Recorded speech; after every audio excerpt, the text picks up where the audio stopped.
പേര് ബിന്ദു എന്നാണ്. ഞാൻ മുള്ളൂർക്ക പഞ്ചായത്താണ് വരുന്നത്. 2016 കനറ ബാങ്കിൽ ചെന്ന സമയത്ത് അവിടെ മാനേജർ ചോദിച്ചു, ഒരു ഡോക്ടർ ഉണ്ടായിരുന്നു അവിടെ, ഡോക്ടർ അറിയോ ചോദിച്ചു.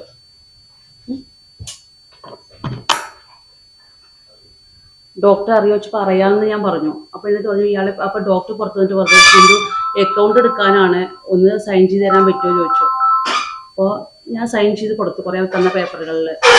അതിനുശേഷം വീട് ജപ്തി ആയതാണ് ഞാൻ അറിയുന്നത്, എൻ്റെ വീട്.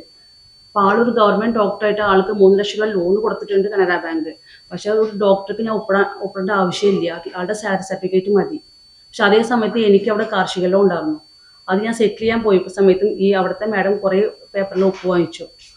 അതിനുശേഷം പിന്നെ അവർക്ക് ഞങ്ങൾ പല പ്രാവശ്യം പോയി ചോദിച്ചു, എന്താ ഇങ്ങനെ വന്നിട്ടെന്ന് വെച്ചാൽ പറഞ്ഞു, നിങ്ങളെയാണ് ഞങ്ങൾക്ക് വേണ്ടത്, നിങ്ങളുടെ വസ്തുവിനെ ജപ്തി ചെയ്യാന്ന്. എൻ്റെ വീട് ജപ്തിക്ക് ഓർഡറായി. പിന്നെ നമ്മൾ ബാങ്കിൽ സംസാരിച്ചു, സുരേഷ് ഡോക്ടർ സംസാരിച്ചു. പക്ഷെ അവർ ലോൺ അടയ്ക്കുന്നില്ല. നമ്മൾ പരാതി കൊടുക്കാത്ത സ്ഥലങ്ങളില്ല. കഴിഞ്ഞ മുഖ്യമന്ത്രിക്കും ആരോഗ്യമന്ത്രിക്കും പോലീസ് സ്റ്റേഷനിൽ എല്ലാ സ്ഥലത്തും പരാതി കൊടുത്തു. ആ സമയത്താണ് ACP മാത്രമാണ് നമുക്കിത് ആക്ഷൻ എടുത്തിട്ട് അന്വേഷിച്ചത്. ആ സമയത്ത് ബാങ്കിലത്തെ മാനേജർ പറഞ്ഞു, ബിന്ദു തെറ്റിദ്ധരിച്ചിരിക്കുകയാണ്, ബിന്ദുവിൻ്റെ പേരിൽ ഒരു കേസും ഇല്ല എന്ന് പറഞ്ഞു. പക്ഷെ ആ സമയത്ത് എൻ്റെ വീട് ജപ്തിയാണ്, നമുക്ക് സ്റ്റേ വാങ്ങിച്ചിട്ടുമുണ്ട്. അപ്പോൾ ഈ ഡോക്ടറെ പറ്റി അന്വേഷിച്ച് കഴിഞ്ഞാൽ ചേലക്കരയാണ് ലാസ്റ്റ് ആൾ വർക്ക് ചെയ്തിരുന്നത്. അവിടെ പോയി ചോദിച്ച സമയത്ത് പറയണത് അവർക്ക് അറിയില്ല എന്നാണ് അവർ പറയണത്. DMOന് പരാതി കൊടുത്തു. DMOന് വന്ന തിരിച്ചു വന്ന മെയിലും അതേ സെയിം ഇതാണ്. പിന്നെ മനുഷ്യാവകാശ കമ്മീഷനെ പരാതി കൊടുത്തിട്ടുണ്ട്. 2024 പരാതി കൊടുത്തു, അതിനൊരു ആക്ഷനും ഉണ്ടായില്ല. വീണ്ടും ഇപ്പോൾ പരാതി കൊടുത്തപ്പോൾ കഴിഞ്ഞ മാസം സിറ്റിങ്ങിന് വിളിച്ചിട്ടുണ്ടായിരുന്നു. അവിടെ ബാങ്കിൻ്റെ മാനേജറും അവരുടെ ലീഗൽ അഡ്വൈസറും വന്ന സമയത്ത് അവിടെ വെച്ചിട്ട് മാഡം പറഞ്ഞു, നിങ്ങൾ ഇതിൻ്റെ ഒത്തുതീർപ്പാക്കോ, ഡോക്ടറെ പിടിക്കുമോ എന്ന് പറഞ്ഞപ്പോൾ അവർ പുറത്ത് വന്നിട്ട് അവർ പറഞ്ഞത്, ഞാൻ ഡോക്ടറെ എവിടെയുള്ളത് അത് പിടിച്ചു തരണം, അവരുടെ കയ്യിൽ ഡോക്ടർ ഒരു തെളിവും ഇല്ല എന്ന്. ഇവരെങ്ങനെയാണ് ലോൺ കൊടുത്തതെന്നുള്ളത് മാത്രം അറിയുന്നില്ല. ഡോക്ടർ ഒരു തെളിവും അവരുടെ കയ്യിലില്ല എന്നാണ് അവർ പറയണത്. ആളൊരു ഗവൺമെൻറ് ഡോക്ടറാണ്. ഞങ്ങൾ എന്താ പറയുക, 2 വർഷം ഇതിൻ്റെ പിന്നാലെയാണ് നടക്കുന്നത്. ചേലക്കര ഹോസ്പിറ്റലിൽ പോയി ചോദിച്ചപ്പോൾ പറഞ്ഞു, ആദ്യം പറഞ്ഞു ആൾ ഗവൺമെൻറ് സ്കോളർഷിപ്പിൽ ആൾ അജ്മീരിൽ പഠിക്കാൻ പോയി MDക്ക് എന്ന്. ഇപ്പം ഇവർ പറഞ്ഞു ഡോക്ടർ എവിടെയാന്ന് ഞങ്ങൾക്ക് അറിയില്ല എന്ന്. പക്ഷെ ആൾ ഗവൺമെൻറ് ഡോക്ടറാണ്. Government doctor Suresh. ആദ്യം ഉള്ളൂർക്കര PHC വർക്ക് ചെയ്തിരുന്നു. അത് കഴിഞ്ഞ് ചെറുപ്പത്തേക്ക് മാറി. അത് കഴിഞ്ഞ് ചേലക്കരയ്ക്ക് വന്നു. ചേലക്കരയിൽ അജ്മീർ മിസ്സിംഗ് ആണെന്നാണ് അവർ പറയണത്. അല്ല, ഹെൽത്ത് സെന്റർ. ആള് ഗവൺമെന്റ് ഡോക്ടർ തന്നെയാണ്. ഞങ്ങൾക്ക് ആളെ അറിയായിരുന്നു. ഞാൻ എൻ്റെ സുഹൃത്ത് മുഖാന്തരം ആളെ അറിയാം. അവിടെ ഞങ്ങളുടെ ഹെൽത്തിൽ വർക്ക് ചെയ്തിരുന്ന ഡോക്ടറാണ്.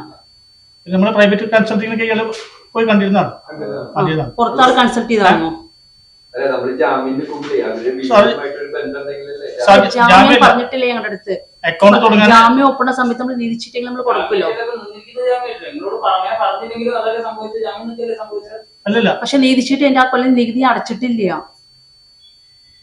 ഈ ആള് ലോൺ എടുത്ത സമയത്ത് നികുതി അടച്ചിട്ടില്ല. ഞാൻ അടച്ചേക്കണത് 2017 20/3/2017 നികുതി അടച്ചേക്കണത്.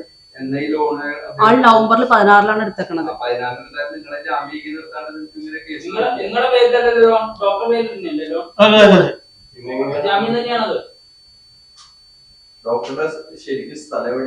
അന്തിക്കാട് ചന്ദ്രപിന്നി അന്വേഷിച്ചു.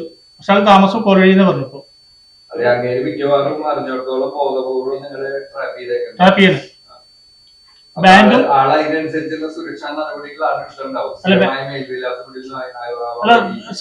വൈഫും ജാമ്യ വ്യവസ്ഥ അനുസരിച്ച് അറിയാലോ. ഒരാളെ നമ്മളിപ്പോ ഞാൻ ഒരാൾക്ക് വേണ്ടി ജാമ്യം നിന്നുണ്ടെങ്കിൽ എനിക്ക് സ്വത്തുണ്ടെങ്കിൽ അധികം ഈടാക്കണം. അതാണ് നിയമം. ഗവൺമെന്റ് ഡോക്ടറല്ലേ, ആളുടെ സാലറി പിടിക്കണ ഒരു സാലറി സർട്ടിഫിക്കറ്റ് വെക്കാതെ ലോൺ എടുക്കില്ലല്ലോ ഒരിക്കലും ആള്. ഞങ്ങൾ ഭൂമി വെക്കേണ്ട ആവശ്യം വന്നിട്ടില്ല. അല്ല, ഞങ്ങൾ ആ കൊല്ലം നികുതി അടച്ചിട്ട് കൂടി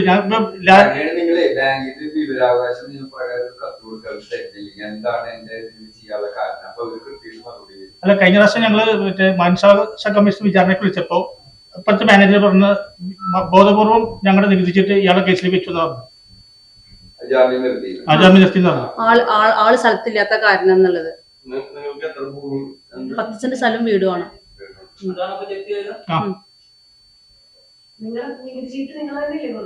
ഇല്ല, എനിക്ക് കാർഷിക ലോൺ ഉണ്ടായിരുന്നു അവിടെ. എനിക്ക് ബിസിനസ് കോൺ കൃഷിയാണ്. ഓൾറെഡി 1,4 ലക്ഷം രൂപ അവിടുന്ന് കാർഷിക ലോൺ എടുത്തിട്ട് 2015 സെറ്റിൽ ചെയ്തു നമ്മള്. ഞങ്ങള് 3 ലക്ഷം രൂപ ആള് 2016 എടുത്തതാണ്. 8 ലക്ഷത്തിന്റെ മുകളില് ഉണ്ട് അത്. ആ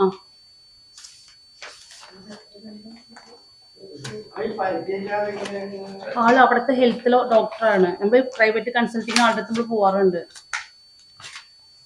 പിന്നെ ഒരു ഗവൺമെന്റ് ഡോക്ടറാണ്. ഇത്രയും ചീറ്റ് ചെയ്യും നമ്മൾ ഒരിക്കലും പ്രതീക്ഷിക്കില്ലല്ലോ.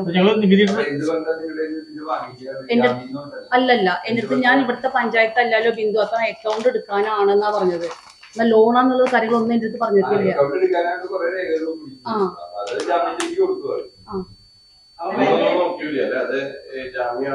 എനിക്ക് മലയാളം ശരിക്കും സംസാരിക്കാൻ മാത്രമേ അറിയുള്ളൂ. എനിക്ക് വേറെ തമിഴാണ് എനിക്ക് ഫുള്ളും അറിയുക.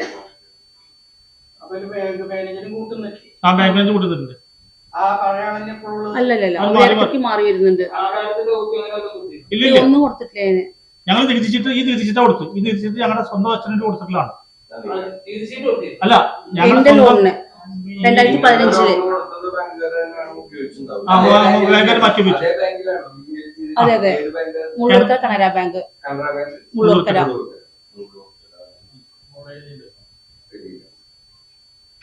ഈ നികുതിച്ചിട്ട് ആണ് അവര് ഇയാൾക്ക് ലോൺ കൊടുത്ത് നവംബർ 24-ാം തീയതി. ഞങ്ങളത് അടച്ചത്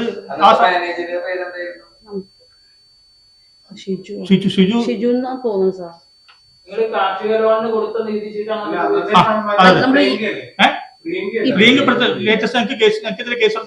അവരാണ് വീട്ടിലേക്ക് വന്നിട്ട് നമ്മളെ ശല്യം ചെയ്തവര്. നമ്മൾ അടയ്ക്കണം എന്നുള്ള ഒറ്റ ഇതിലുണ്ടായിരുന്ന ഇവരാണ്.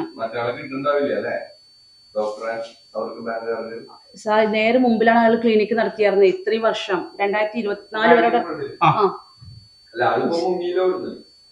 ഇപ്പോഴാണ് സാർ മുങ്ങിക്കണത് ആള്. പക്ഷെ 24 വരെ ഇവരെ നേരെ മുമ്പിൽ തന്നെയാണ് ഇയാൾ ക്ലിനിക്ക് നടത്തിയത്. 24 വരെ ഞങ്ങളുടെ പേരിൽ കേസുണ്ട്. എന്റെ വീട് അതിന് മുമ്പേ ജപ്തിയായത്. ഉള്ളപ്പോഴും സംസാരിക്കുമ്പോ ആള് പറയണത് ഞാൻ അടയ്ക്കാം, നാളെ അടയ്ക്കാം, ബിന്ദുവിന് ഒരു പ്രശ്നമില്ല, പൊക്കോളോ പറയും. ഈ ഡോക്ടർമാർക്ക് ഇപ്പോൾ ഇത് സംരക്ഷണം സർക്കാരിന്റെ ഭാഗം. നമ്മളിതിലും അത് വഴക്കായി കഴിഞ്ഞാല് ചിലപ്പോ നമ്മള് DMA പരാതി അയച്ചിട്ടുണ്ട്. നമ്മൾ കഴിഞ്ഞ പ്രാവശ്യം പരാതി അയച്ചു. ഇപ്പൊ ഞങ്ങൾ 1 മാസം മുമ്പ് എന്റെ മോള് പരാതി അയച്ചു. എന്നുവെച്ചാൽ ഞങ്ങൾക്ക് ആക്സിഡന്റ് ആയി. 24 ഞങ്ങൾക്ക് ആക്സിഡന്റ് ആയി. ഞങ്ങൾ കിടപ്പിലായിരുന്നു രണ്ടാളും. അപ്പൊ മോളാണ് ഇത് മുഴുവൻ ചെയ്തത്. മോൾക്ക് ഇപ്പൊ 20 വയസ്സാവണേ ഉള്ളൂ. അപ്പൊ മോളാണ് ഈ കാര്യങ്ങൾ മുഴുവൻ നടത്തിയിരുന്നത്. ഇപ്പൊ കോടതിയിലത്തെ കേസായിട്ട് നടക്കാൻ. ഇപ്പൊ നമ്മൾ എവിടെ ചെന്നാലും കോടതിയിൽ നടക്കുന്ന കേസ് കോടതി വഴിക്ക് പൊക്കോട്ടെ എന്നാ പറയണത്. കേസ് കൊടുത്തിട്ടുണ്ട്. ഇത് നമുക്ക് വിട്ട് കിട്ടാൻ വേണ്ടിയിട്ടാണ് നമ്മുടെ വസ്തു.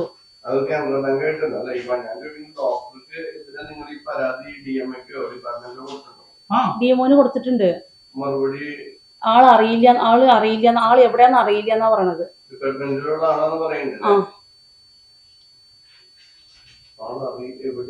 അറിയില്ല. ഞങ്ങൾ ചേലക്കര കഴിഞ്ഞ ആഴ്ച ഞങ്ങൾ പോയിട്ടുണ്ടായിരുന്നു. അപ്പൊ അവര് പറയുന്നത് അവിടെ നിന്നാണ് ലാസ്റ്റ് വർക്ക് ചെയ്തായിരുന്നു. അവർക്ക് അറിയില്ല എന്നാ പറയണത്.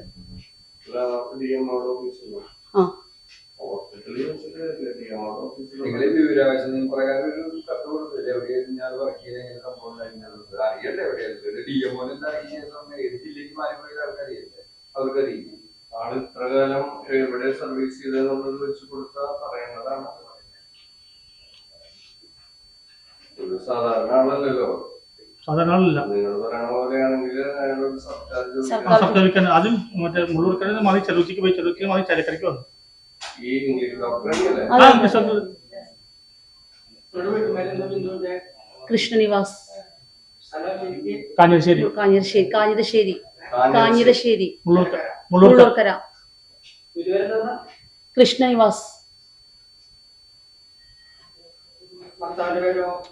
ശ്രീനിവാസൻ.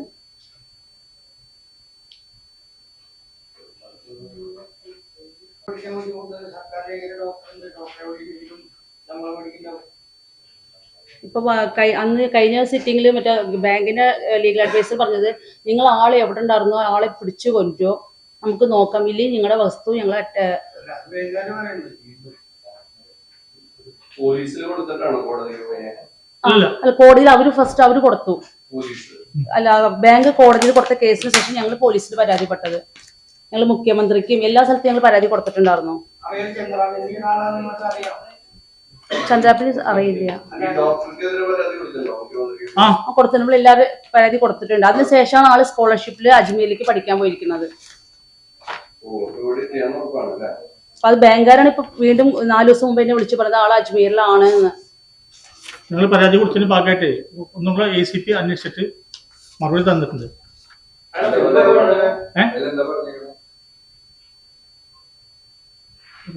എനിക്ക് വായിക്കാറില്ല. ഇത് മേൽ സൂചന പ്രകാരം ശ്രീമതി ബിന്ദു, വൈഫ് ശ്രീനിവാസൻ, കൃഷ്ണനിവാസ്, കാഞ്ഞശ്ശേരി, മുള്ളൂർ എന്നിവർ Vadakkanchery police station Kunnamkulam ACP ഓഫീസിൽ നൽകിയ പരാതി N52/SO/PTN/BKY 2023 രജിസ്റ്റർ ചെയ്ത പരാതിയെക്കുറിച്ച് വിശദമായ അന്വേഷണം നടത്തിയിട്ടുള്ളതാണ്. പരാതിയിൽ 2016 വർഷത്തിൽ മുള്ളൂർക്കര കാനറ ബാങ്ക് ബ്രാഞ്ചിൽ നിന്നും ഡോക്ടർ സുരേഷ് എന്നയാൾക്ക് ലോൺ എടുക്കുന്നതിന് ആവശ്യമിലേക്ക് അറിവ് സാക്ഷി എന്ന നിലയിൽ ഒപ്പിട്ട് കൊടുത്തിരുന്നു എന്നായത് ബാങ്ക് അധികൃതരും ഡോക്ടർ സുരേഷ് കൂടി ജാമ്യക്കാരെ ഒപ്പാക്കി മാറ്റി. ഡോക്ടർ സുരേഷ് നാളികേര ലോൺ തിരിച്ചടയ്ക്കാതെ അവലാധികാരിക്ക് ബാധ്യത വരുത്തി ചതി ചെയ്തു എന്നാണ് പരാതിയിൽ ആരോപിച്ചിട്ടുള്ളത്. മേൽക്കാര്യത്തെക്കുറിച്ച് അന്വേഷിച്ചതിൽ അവലാധികാരിക്ക് മുഴുവൻ കാനറ ബാങ്ക് അക്കൗണ്ട് ഉണ്ടായിരുന്നു എന്നും 2016 മാർച്ചിൽ 1,20,000 രൂപ കടമെടുത്ത രസീത് പകർപ്പ് ഹാജരാക്കി കാർഷിക വായ്പയെ എടുത്തിരുന്നു എന്നും അയത് തിരിച്ചടയ്ക്കാതെ 2021 വൺ ടൈം സെറ്റിൽമെന്റ് പ്രകാരം കുറച്ചു തുക അടച്ച് അവസാനിപ്പിച്ചു കൊടുത്തിരുന്നു എന്നും 2016 നവംബറിൽ ഉള്ളുക്കരയിലുള്ള ഡോക്ടർ സുരേഷ് 3 ലക്ഷം രൂപ പേഴ്സണൽ ലോൺ എടുത്തിരുന്നു എന്നും അതിന് ജാമ്യക്കാരി ശ്രീമതി ബിന്ദു നേരിട്ട് ഫോം ഒപ്പിട്ട് കൊടുത്തിരുന്നു. ആ സമയത്ത് കടമെടുത്ത രസീത് പകർപ്പ് ബാങ്കിൽ കൊടുത്തിരുന്നു അറിവായിട്ടുള്ളത്. എന്നാൽ പ്രസ്തുത ലോൺ ഡോക്ടർ സുരേഷ് ആദ്യമൊക്കെ തിരിച്ചറിവ് നടത്തിയിരുന്നു. എന്നാൽ ഇന്നും പ്രസ്തുത ലോണിന്റെ കാലാവധി 2022 സെപ്റ്റംബറിൽ അവസാനിച്ചിരുന്നു എന്ന് ബാങ്കിൽ ടോട്ടൽ 5,68,370 രൂപ വരെ ആയിട്ടുണ്ടായിരുന്നതും അതിലേക്ക് ഡോക്ടർ സുരേഷ് 21,000 അല്ല, ഞങ്ങൾ കൊടുത്ത പരാതിക്ക് അവര് കൊടുത്ത റിപ്ലൈ ആണ്, ബാങ്ക് കൊടുത്ത റിപ്ലൈ ആണ് അത് ACPക്ക്. അവര് പറഞ്ഞു ഞാൻ നികുതി ചീട്ട് കൊടുത്തു എന്ന് പറയണ്ട. ആ സമയത്ത് ഞാൻ നികുതി അടച്ചിട്ടില്ല.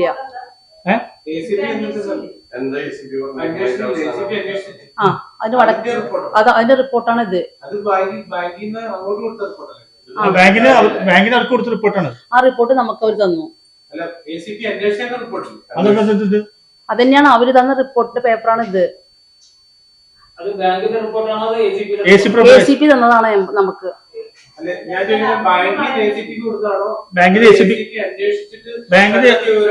ACP അന്വേഷണം കണ്ടെത്തിയ വിവരമാണ്.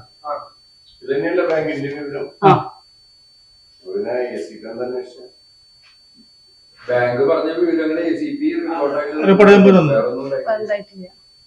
പക്ഷെ അത് നീതിച്ചിട്ട് ഞാൻ കൊടുത്തു പറയണ്ട. അപ്പൊ അതന്നെ ഇവര്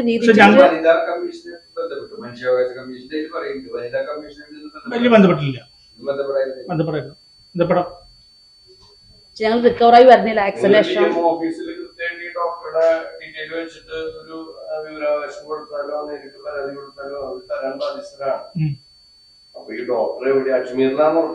ബാങ്ക് പറഞ്ഞതാണ് അജ്മീറിലാണെന്നുള്ളത്.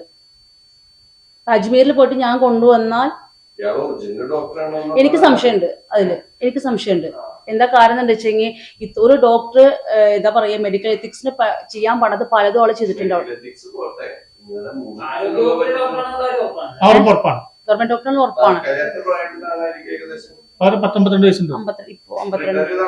ഇല്ല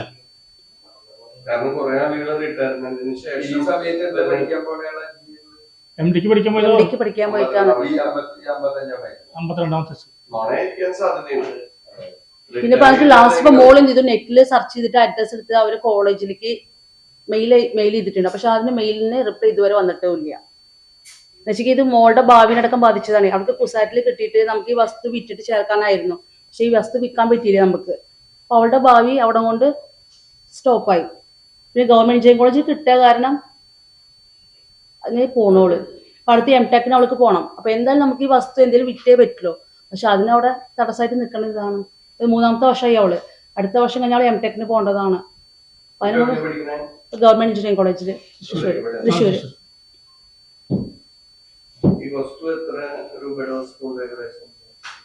10-20 ലക്ഷം രൂപയുടെ വസ്തുവിന് വെച്ചാൽ എന്റെ ഫാമും അതിലാണ് നിൽക്കുന്നത്. കൂൺ ഫാമാണ് എനിക്ക്.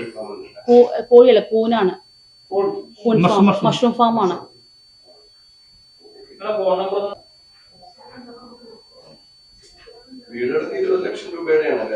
ലക്ഷം മുകളിലുണ്ടാവും. പക്ഷെ അവിടെ ഉരുൾപൊട്ടൽ ഏരിയയാണ്. അപ്പൊ അത് കാരണം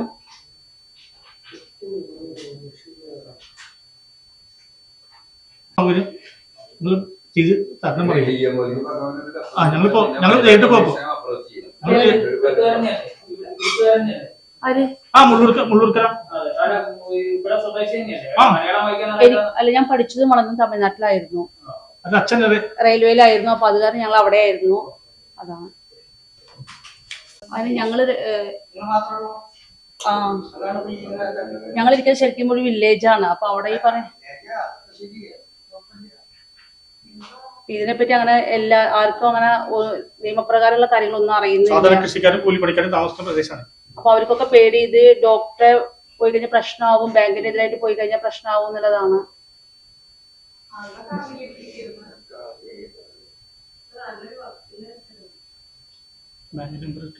കിട്ടുന്നില്ല.